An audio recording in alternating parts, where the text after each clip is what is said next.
Speer Gold Dot G2 ammunition in 9mm and 45 ACP. Our 9mm is a 147 grain jacketed hollow point. Our 45 ACP is a +P 230 grain jacketed hollow point. And I need to mention this before anybody starts complaining. I'm not trying to pick a standard pressure 9mm and compare it to a 45 ACP +P to make it seem better. This ammunition only comes in 9mm, 40 Smith & Wesson, and 45 ACP. And there's only one variety of each of those calibers. So there's only 3 G2 ammunitions that exist. Our 9mm 147 grain, then we have a 40 Smith & Wesson 180 grain, and our 45 ACP +P 230 grain. So to test these, I'm going to use my 5-inch Smith & Wesson M&P 9 2.0 to test the 9mm, and for the 45 ACP +P, I'm going to use my 5.3-inch Glock 41. Our 9mm is rated at 1,020 feet per second. Our 45 ACP +P is rated at 950 feet per second. That rating, though, for our 9mm is through a 4-inch barrel, as where through our 45, it's through a 5-inch barrel. So interesting ammunition here. Speer says that this is their highest scoring performance in their FBI testing protocol. So I'm not going to do an FBI protocol because a lot of times that involves like drywall and stuff like that. I'm just going to really see how the 45 compares to the 9mm here. And apparently this ammunition is the current duty ammunition of the LAPD and the US SOCOM, I believe, in 9mm. So really what I want to do here is see, if the 9mm is as good as the 45, or if the 45 is a lot better. So this ammunition, the bullets are a lot different designed than the original. There's a lot of different scoring in those bullets, and our hollow point is shallower than typical, and it has an elastomer polymer in it. So this should be an interesting test. So I'm going to go through the chronograph, see what kind of velocity and accuracy I get at the same time. Then I'm going to do my 10% clear ballistic test. We're going to go into plain clear ballistics to see what the best potential of those cartridges are. No denim or fabric to clog a hollow point. And then after that, I'm going to do more of our real world simulation. I'm going to have 2 layers of sweatshirt material, 2 layers of denim, and that's going to go on the front of this 3-inch piece here. And then after that, we'll have a 1/4-inch medium density fiberboard to represent hitting ribs or sternum. So we'll do a plain clear ballistic shot and then a real world simulation shot. And then I will shoot at the steel to see what kind of practical accuracy I can get with these. So let's get started with this test. All right, first up we have our 9mm. This is a 147 grain rated at 1,020 feet per second, but that's through a 4-inch barrel. I'm using a 5-inch barrel, so we should see a little bit of a velocity increase. So let's see how close we get to 1,020 feet per second with our 9mm.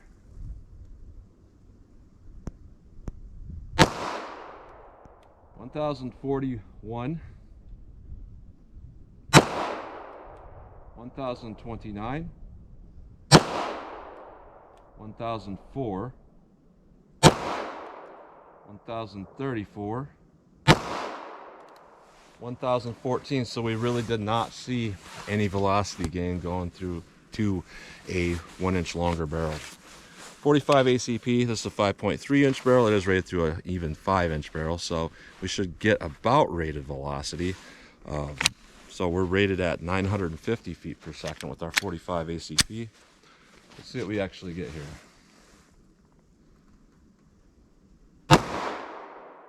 (935), 927, 913, 930, 914. So below rated velocity. And I know a lot of people say, well, it's cold out, you're going to lose all your velocity. I've actually done a study on that, and we actually lose no velocity based on air temperature as long as the ammunition is not setting out all night. Rifle cartridges at hundreds of yards will change their velocity a little bit when the air is cold, but at these distances, this is not caused from cold for bringing that velocity down so low. So just thought I'd make a mention of that. So let's hit our ballistics gel block and see how these compare. All right, first shot into plain clear ballistics. We should get hollow point expansion with this. There's no denim or anything like that in the way to clog a hollow point. However, this has elastomer polymer stuff in the tips to prevent that. But we do have a rib simulation that we're going to put in there after the fact and see if that affects these. So our first shot into plain clear ballistics, so let's see what we get with our 9mm.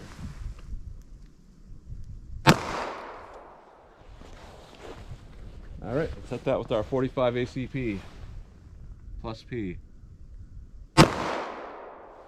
Let's go take a look.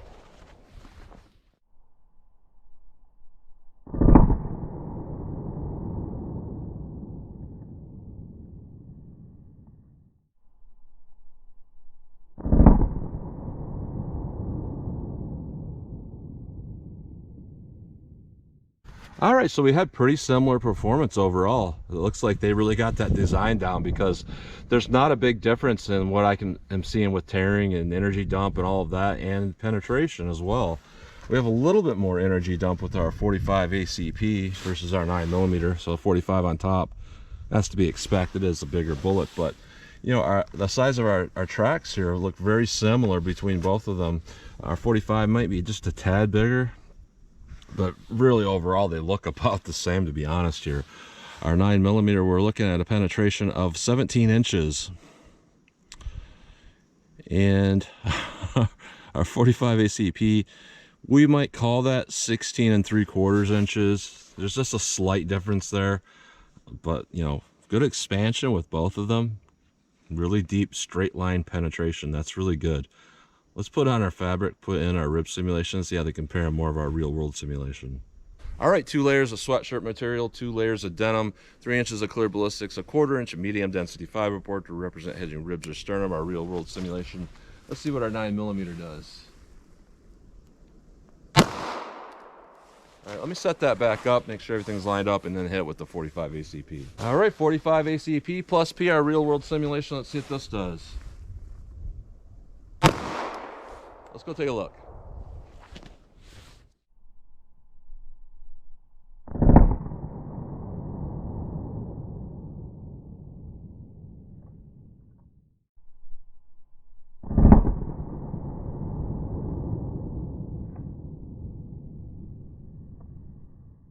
All right, so those shots are pretty close to each other, but yeah, they did not overlap each other or go through the same channel or anything like that. But our medium density fiberboard is completely destroyed. Hit in 2 different spots, but it's hard to tell that just because it shredded apart so much here. But what it does look like is happening here, if I can piece this together right, it does look like the 9mm was not expanding as it went through this, but our 45 ACP was massively expanded as it went through that. So that's a big difference there, and that's one of the things that I've always kind of thought, you know, why do you see so many times where there's police videos and it takes a lot of rounds of 9mm to solve a solution? Partly I think that's because of lack of energy dump with 9mm, but you know, that's not confirmed. That's just kind of my look on it. And our energy dump, what we see in this first 3 inches, looks very similar. So it's really interesting how we got so much more of energy dump going through that medium density fiberboard like that with the 45. So both of them have really good channels, impressive looking channels after hitting that fiberboard. So it's just interesting how, you know, it looks like that going through our MDF. But what we got going on here with our 9mm is we have a penetration of about 15 1/4 inches. So that's actually really good. With our 45 ACP, we have just a tad of over penetration. We're right there at about 21 inches of penetration. So that's not a lot of over penetration, but it is just a little bit greater than what we want to see. We want to see a maximum of 18, and we're seeing 21 inches. So a little bit of over penetration, but it's not really significant in my mind. And both of these have really good expansion from what I can tell. So interesting. They both did pretty good. So let's pull these out of block. We'll take a close-up look at them. Then I'll shoot our steel, see what kind of practical shootability and accuracy I can get on steel. All right, so here's a close-up look at these bullets, and I gotta say, from looking at these close up, I'm learning a little bit more about them than what I would have, you know, known just by looking at them through the gel there. And what I can tell is these are a complete redesign of the gold dot. They are completely different than the standard gold dot. I would say these are more like an HST. You know, gold dot has kind of a plated bullet.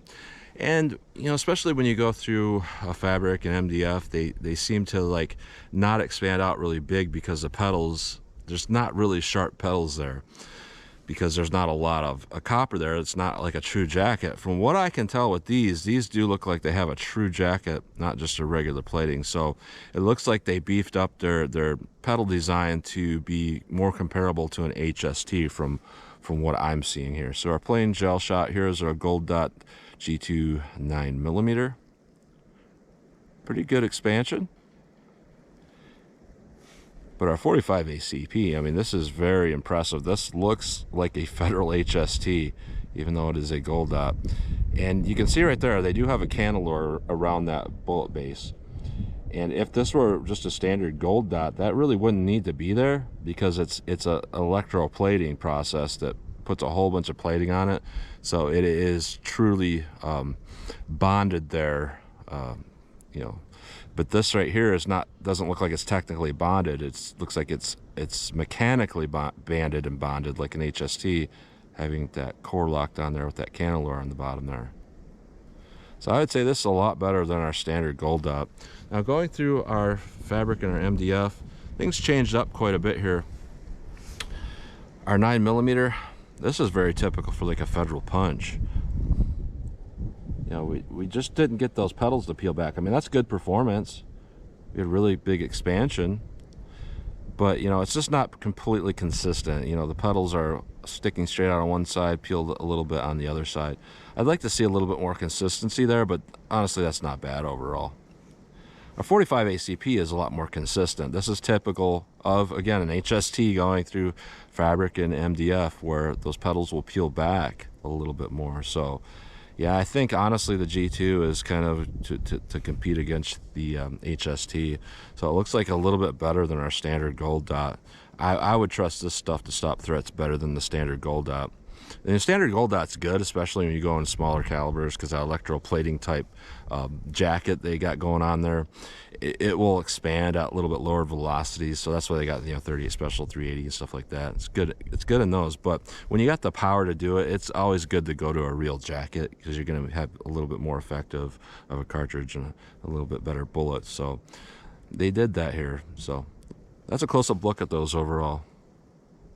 All right, 12 yards from the target, I'm just going to do our practical shootability, just kind of see how easy it is to land these things on target. So I'm going to do some follow-up shots and just see how these things feel for me from 12 yards here. So here's our 9mm.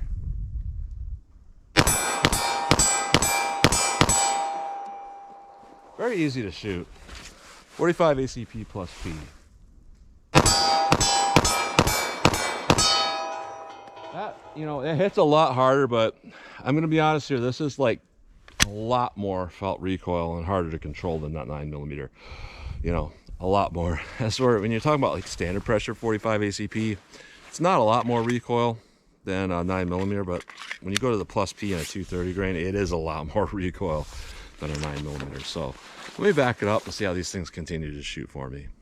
All right, 75 yards from the target. You know, this is duty ammunition, and I got my 5-inch pistols out, so there's no reason why this stuff shouldn't be accurate at some distance. But that is still pretty far. It's 225 feet away. Let's see how these things do for me from 75 yards. So 9mm.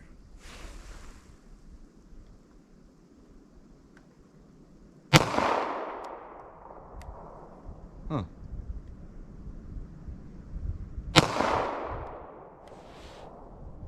I'm honestly not sure where those are going.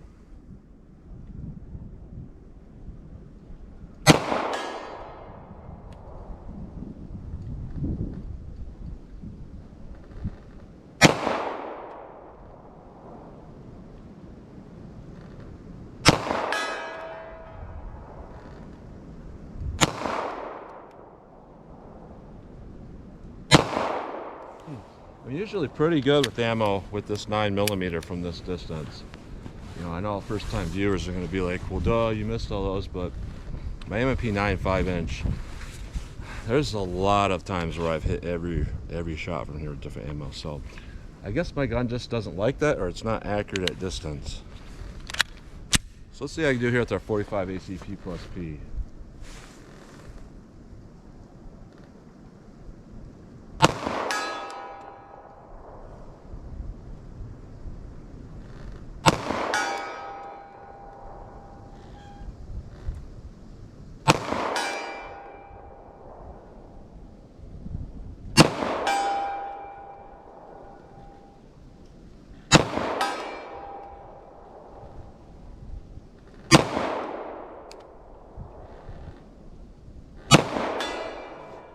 So a little bit more accurate with our 45 ACP+P here. Interesting how there's a difference in accuracy. I really don't know what was going on with that 9mm, because the M&P MP9 with the 5-inch barrel I have here is one of my most accurate handguns.